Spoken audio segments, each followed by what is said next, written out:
5, the best biking station in the world.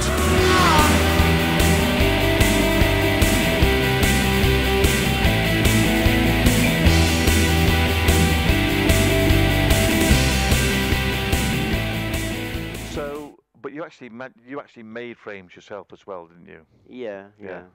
For quite a few notable people. Well, the notable one, of course, was the Halewood Honda. There again, unfortunately, when we got round to doing something for Mike, Honda had packed up racing. They allowed him to race in the early Italian meetings, and we got the bike ready for that. Nobby Clark, myself, built it up overnight the week before going to Italy. Mike appeared on the line with it. It had never even been started, let alone tested. This was a 500. The 500, yep. the Camel. And, you know, he seemed to think that it did the job. In fact, he told me that it was at the time that he did the 108 mile an hour lap record. He reckoned that if he'd have had it then, he would have got round at 110. So, what more do you say? Okay, so there you are. You're presented with a problem. Mike's riding the Honda. The thing clearly isn't handling, as a lot of the Japanese stuff didn't then. So you take a look at the frame, and you've got to make a decision and work out why it's not working, and you've got to manufacture one that does work. Yeah, that was easy, was it? What were the glaring obvious? The thing was that it was my opinion that the Japanese frames were really based on the Featherbed Norton. Jeff Duke went over in early 50s, I think, took a Manx with him, and that was the basis for their designs.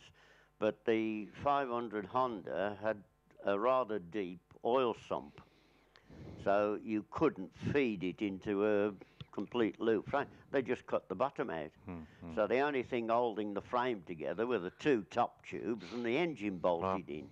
Well, of course, you know, it tied itself in knots. Yeah, so the engine's like a stress member, and it's causing itself. There's no rigidity in mechanical joints. I did a frame for Triumph, and if you remember, Triumph had all bolted up rear end. And when I took it into the race shop, that's better. He said, whenever we send testers out on these, when they come back, the holes are always elongated. Yeah, it just shows you the movement. Speaks for himself. But as far back as 1918, there was a chap in the mechanical engineers wrote a paper criticising bolted up engines as being part of the frame. So, you know, it's and yet it's quite commonplace now, isn't it?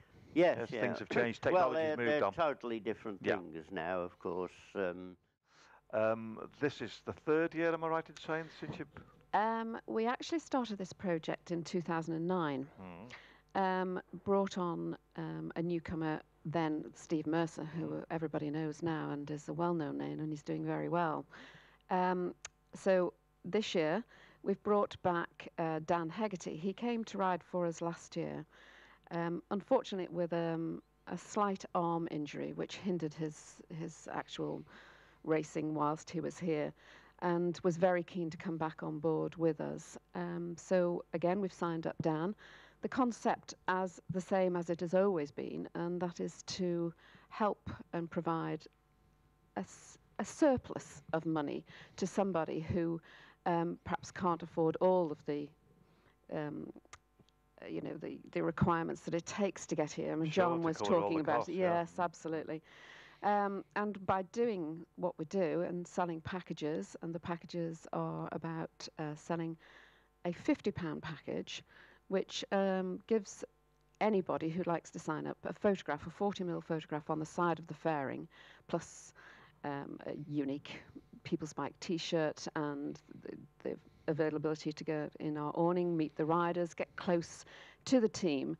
And it's been really successful this year. As I say, we started in 2009, didn't really know whether it was going to work or not, and it did. It took off extremely well. And it's just built from there. And we've been really, really surprised this year, especially with the economic climate, of people who will willingly come and give you money to help a young rider. And it's fantastic for Dan. Manx Radio TT 365, the best biking station in the world.